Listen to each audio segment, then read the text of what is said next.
शिवपाल से मिलने के लिए अखिलेश यादव उनके घर पर पहुंचे हैं। ये इस वक्त का बड़ा अपडेट आप तक पहुंचा रहे हैं। देखिए, शिवपाल यादव से मुलाकात करने के लिए पहुंचे अखिलेश यादव उनके घर पर, चाचा से मुलाकात करने के लिए। देखिए, अखिलेश यादव उनके घर पर पहुंचे हैं राजधानी लखनऊ से। इस वक्त का बड़ा अपडेट आप तक पहुंचा रहे हैं।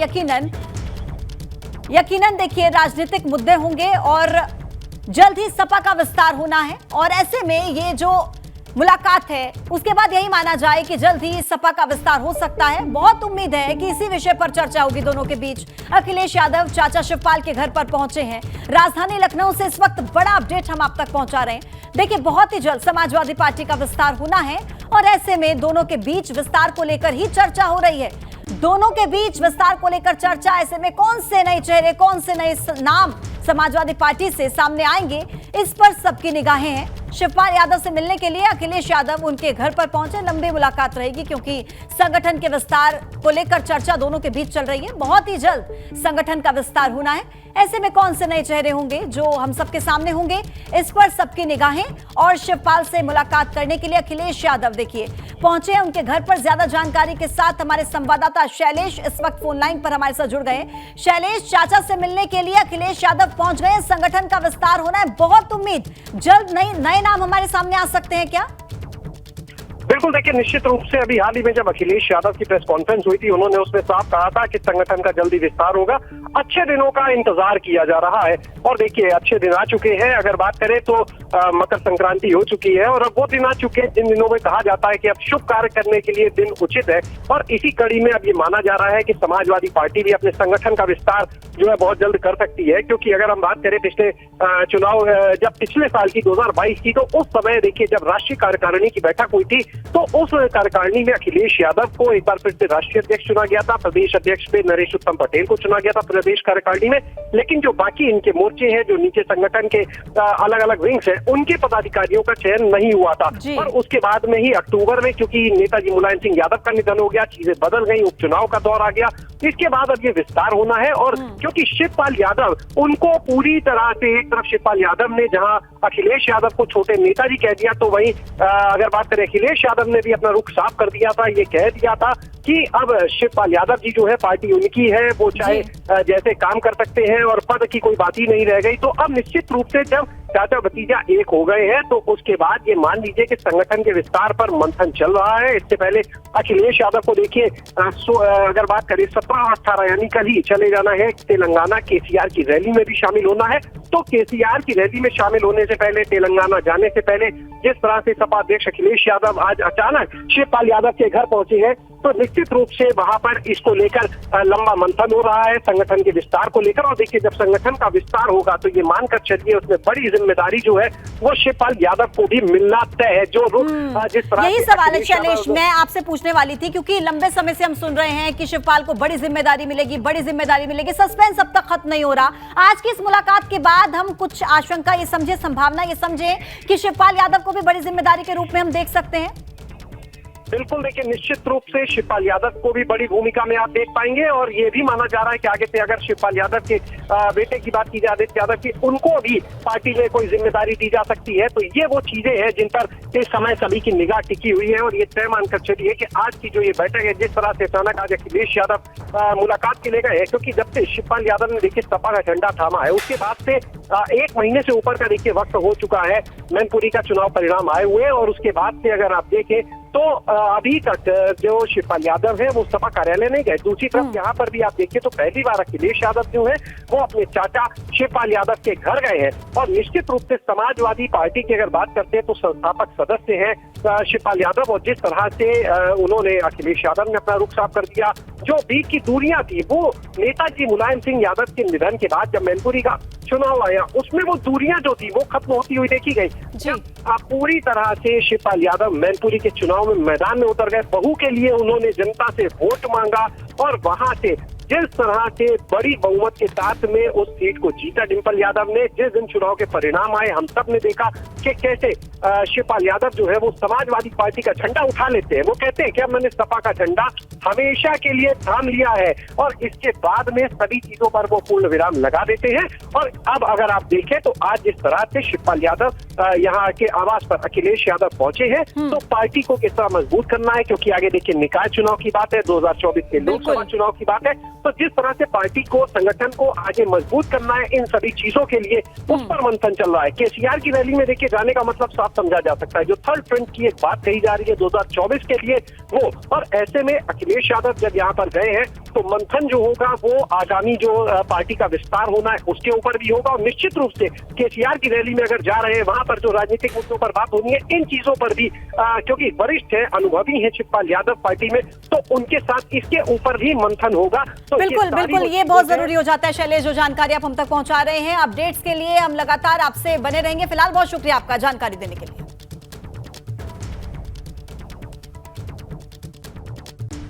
बड़ी खबर आपको दे दें, यूपी सीएम कार्यालय को लोकायुक्त दायरे में लाने का मामला, सुप्रीम कोर्ट ने याचिका खारिज कर दी। इस वक्त की बड़ी खबर, हम विधायिका को कानून बनाने का आदेश नहीं दे सकते हैं, सुप्रीम कोर्ट की दलील। वकील शिव कुमार त्रिपाठी ने सुप्रीम कोर्ट में एक याचिका दाखिल की थी। यूपी लोकायुक्त कानून में संशोधन के लिए अर्जी दी गई थी। कानून में संशोधन कर सीएमओ को भी लोकायुक्त के दायरे में लाने की मांग की गई थी, लेकिन इस पर देखिए सुप्रीम कोर्ट का यह आदेश है कि कानून बनाने का आदेश हम विधायिका को नहीं दे सकते हैं। और यह याचिका वकील शिव कुमार त्रिपाठी की तरफ से सुप्रीम कोर्ट में दाखिल की गई थी, जिसको लेकर सुप्रीम कोर्ट ने देखिए ये बयान दिया है, ये बात कही है, ये पक्ष रखा है सुप्रीम कोर्ट की तरफ से, ये बात कही है। यूपी सीएम कार्यालय को लोकायुक्त के दायरे में लाने से जुड़ा ये पूरा मामला है। सुप्रीम कोर्ट ने इस याचिका को खारिज कर दिया है, कहा है कि हम ये आदेश नहीं दे सकते हैं विधायिका को कानून बनाने का। ज्यादा जानकारी के साथ हमारे सहयोगी अविनाश इस वक्त इस खबर पर लाइव हमारे साथ जुड़ गए हैं। अविनाश, जरा ये पूरा मामला हमें समझाइएगा और ये भी बताइए कि सुप्रीम कोर्ट ने इसे कानून बनाने से और इस बात को खारिज कर दिया है कि हम ऐसा नहीं कर सकते, इसके पीछे क्या पैरामीटर सुप्रीम कोर्ट की तरफ से दिए गए?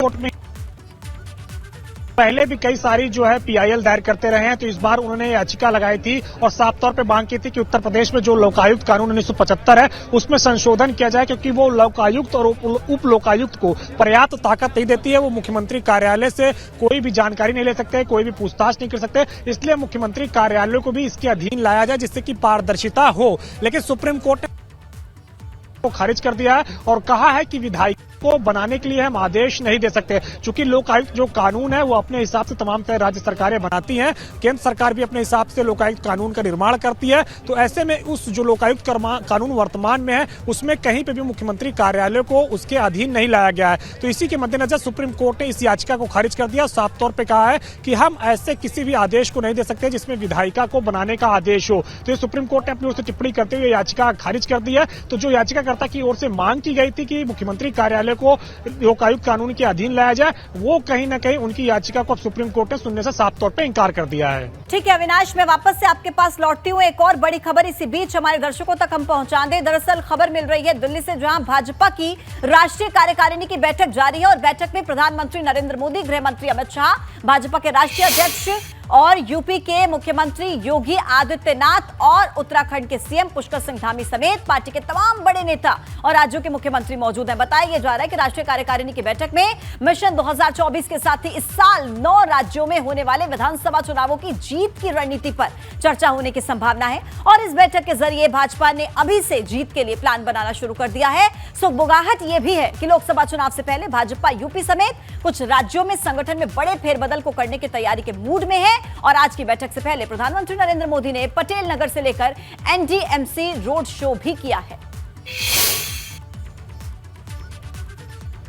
भाजपा कार्यकारिणी की बैठक देखिए जारी है और ज्यादा अपडेट्स हमें दे रहे हैं अविनाश। कार्यकारिणी की बैठक चल रही है और साफ तौर पर स्पष्ट है लोकसभा चुनाव को लेकर और होने वाले राज्यों में विधानसभा चुनाव को लेकर मंथन चल रहा है। क्या खास इस बैठक को लेकर?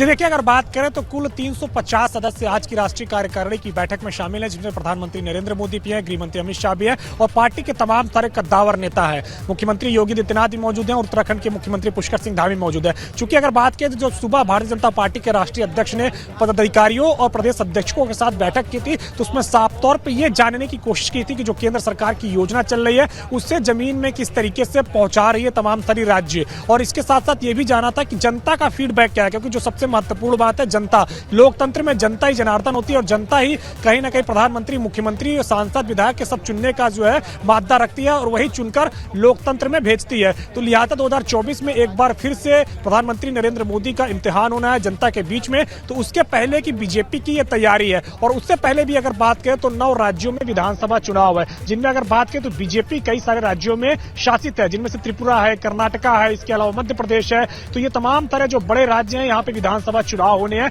लिहाजा वहां पे किस तरीके से आगे बढ़ा जाए इसको लेकर के भी अब मंथन हो रहा है। चूंकि बीजेपी इस बार आगामी लोकसभा चुनाव में 400 प्लस का टारगेट देने की तैयारी कर रही है कि इस बार मिशन 400 प्लस जो टारगेट दिया जाएगा 2024 के लोकसभा चुनाव में, तो उसको अचीव करने के लिए तमाम तरह जो बीजेपी के रणनीतिकार हैं, जो बीजेपी के संगठन करता है, उनका कहीं ना कहीं यहाँ पे आज मंथन होगा और प्रधानमंत्री नरेंद्र मोदी भी अपना संबोधन देंगे और बताएंगे कि किस तरीके से आगे संगठन को कार्य करना है। और जो सबसे महत्वपूर्ण बात है, भारत के लिए गौरव का विषय है कि G20 को लेकर के तमाम सारी बैठकें हिंदुस्तान के अंदर होनी है और कई सारे शहरों को इनमें चिन्हित किया गया। उत्तर प्रदेश में भी लखनऊ है, आगरा है, बनारस है, ये तमाम सारे शहर चिन्हित किए गए हैं जहां G20 की बैठक होनी है। उत्तराखंड में अगर बात करें तो ऋषिकेश है, मुनि की रेती है, ये वो जगह पे है जहां पे G20 की बैठक होनी है। तो भारत की छाप विश्व में किस तरीके से पड़े, इसको लेकर के भी अंदर मंथन किया जा रहा है।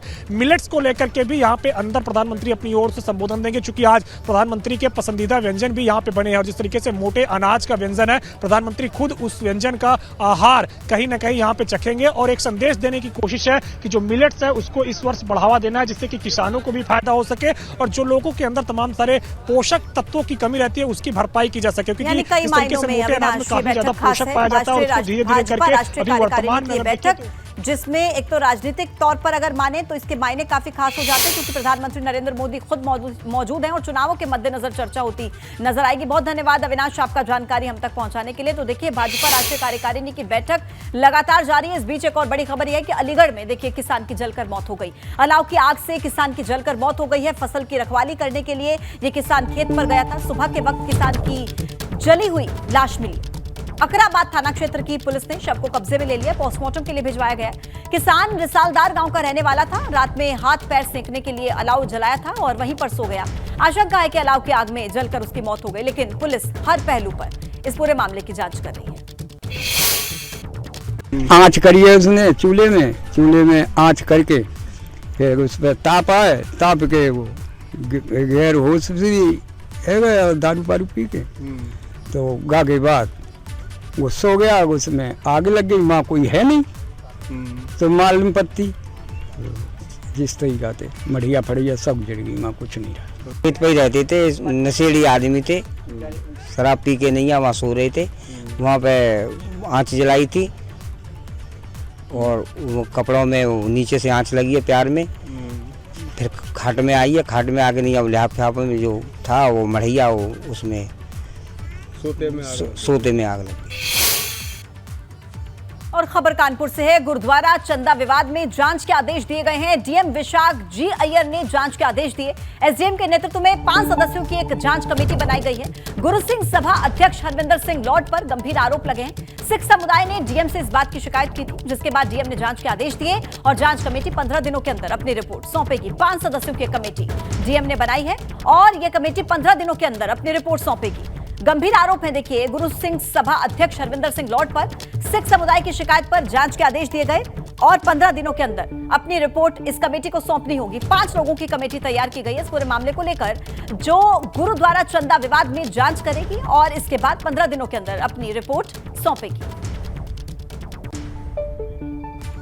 कानपुर में ऑटो ड्राइवर्स पर गुंडागर्दी के आरोप लगे हैं। ऑटो ड्राइवर्स पर युवक, महिला और बच्चों को पीटने का आरोप है। देखिए, ऑटो ड्राइवरों को हमले में महिला और बच्चे घायल हुए हैं। ऑटो ड्राइवर के हमले की तस्वीरें सोशल मीडिया पर भी वायरल है। दबंगई का ये वीडियो देखिए जो सोशल मीडिया पर वायरल हो रहा है, जिसमें युवक, महिला और बच्चों को पीटने का आरोप लग रहा है और ये बताया जा रहा है कि बच्चे और महिला इस पूरे विवाद में घायल हुए हैं। ऑटो ड्राइवर्स का यह हमला जिसमें चोट आई है महिलाओं को, बच्चों को। तस्वीरें सोशल मीडिया पर वायरल हैं। देखिए, ऑटो ड्राइवर्स के बीच ये विवाद हुआ था और विवाद इतना बढ़ गया कि जो आम लोग हैं, महिलाएं, बच्चे वहां से गुजर रहे थे, उनको भी चोट लगी है और जानकारी मिल रही है कि वो भी जख्मी हुए हैं। फिलहाल पुलिस इस पूरे मामले की तफ्तीश कर रही है। कानपुर का मामला है, ऑटो ड्राइवर्स का आपस में विवाद और आरोप है कि महिलाओं को पीटा गया, युवकों और बच्चों को भी पीटा गया और इस मारपीट में बच्चे और महिला घायल हो गई हैं।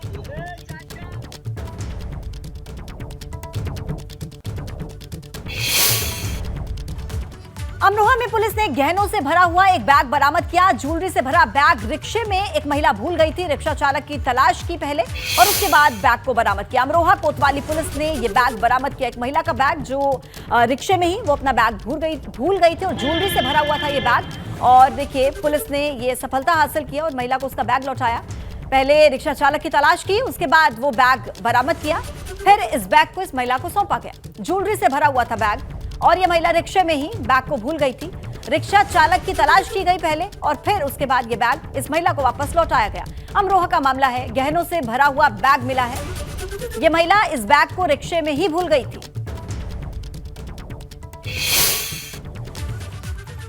देखिए, नेपाल विमान हादसे में गाजीपुर के युवकों की मौत के बाद गांव के लोगों में आक्रोश है।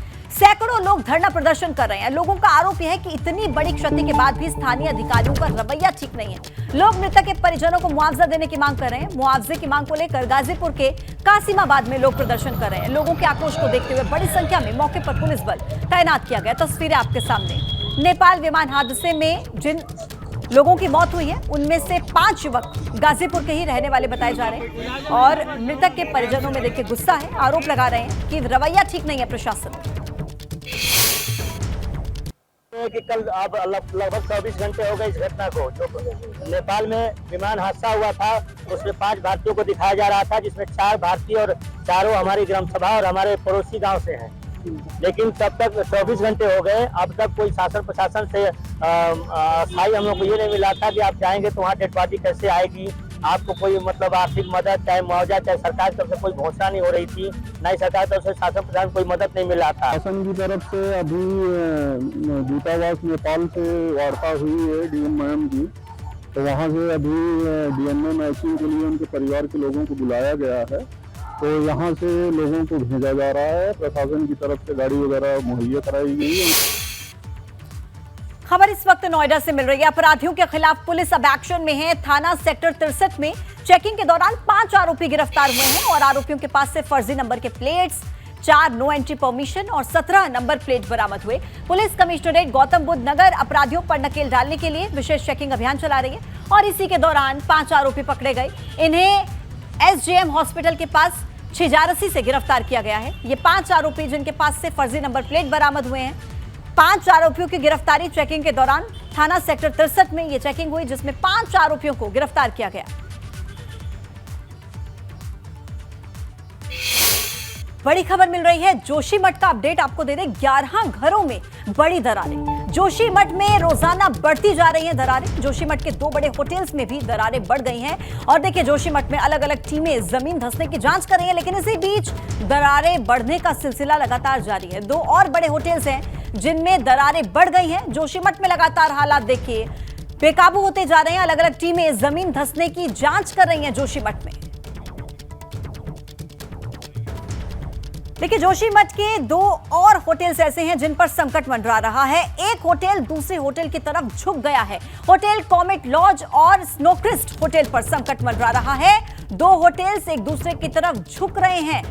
देखिए, जमीन धंसने पर एक होटल दूसरे होटल की तरफ झुक गया है। ऐसे में स्थिति भयावह है। होटल कॉमेट लॉज और स्नोक्रिस्ट होटल एक दूसरे पर झुके हुए हैं। जोशीमठ के 2 और होटल्स पर संकट बढ़ गया है। मलारी इन और माउंट वी पर संकट के बाद अब 2 ऐसे होटल हैं जिन पर बिल्कुल अब खतरा मंडरा रहा है।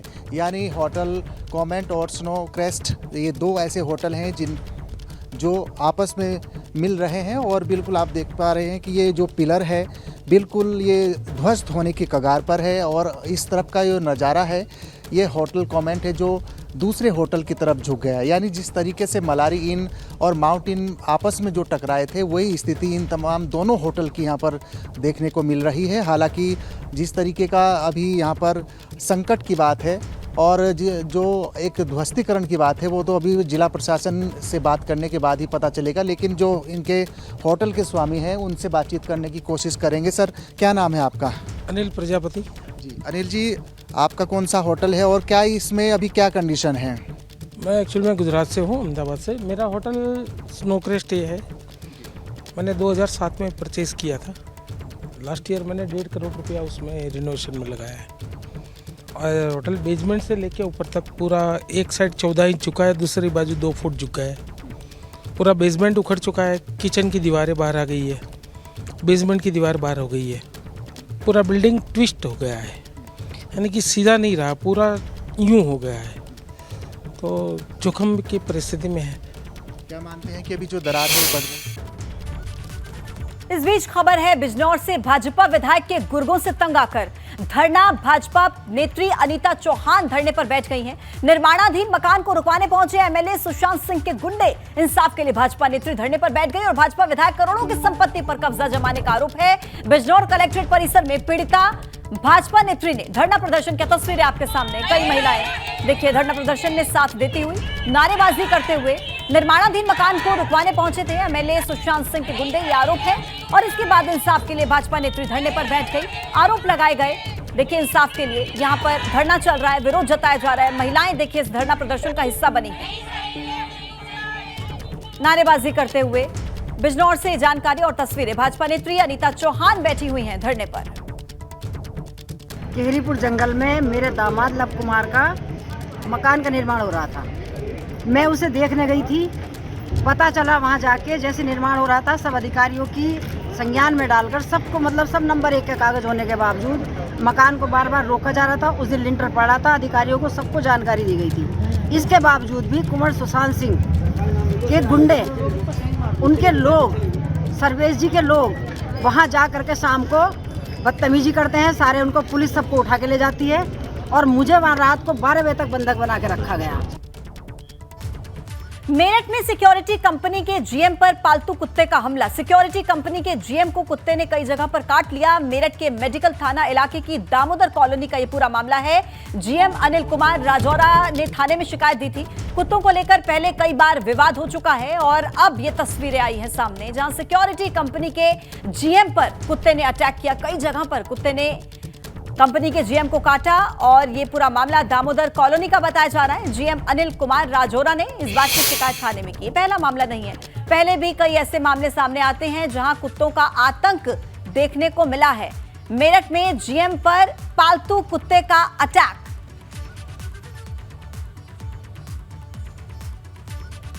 मेरठ के दामोदर कॉलोनी की तस्वीरें हैं। मामला देखिए पुलिस तक पहुंचा, शिकायत की गई। फ्लोर वाली ने हमारे यहाँ कुत्ते पाले हुए हैं, प्रदीप कंसल और उनके परिवार ने, अनुपम कंसल, मेगा कंसल और उसके बेटे आकाश कंसल ने। उस कुत्ते ने मेरे ऊपर जानलेवा हमला कर दिया जब मैं आज सुबह उतर रहा था।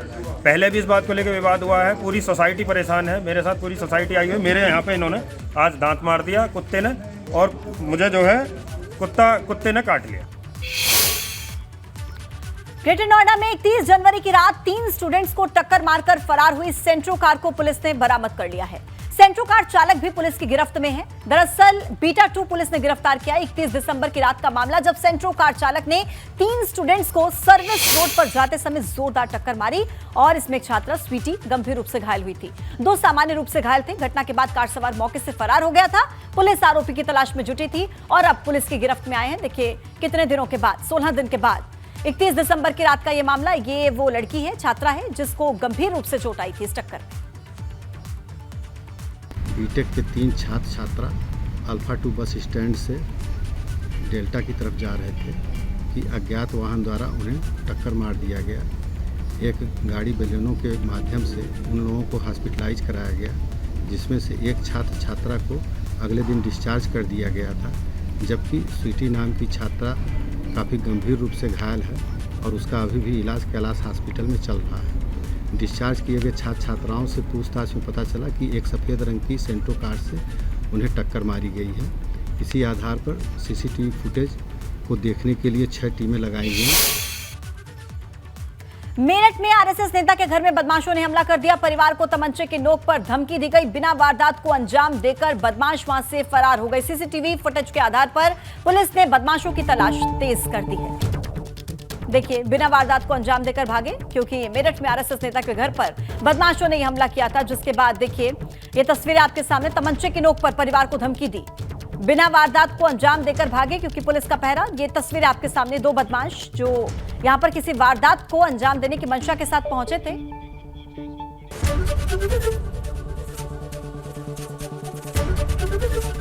एबीपी गंगा, खबर आपकी, जुबान आपकी।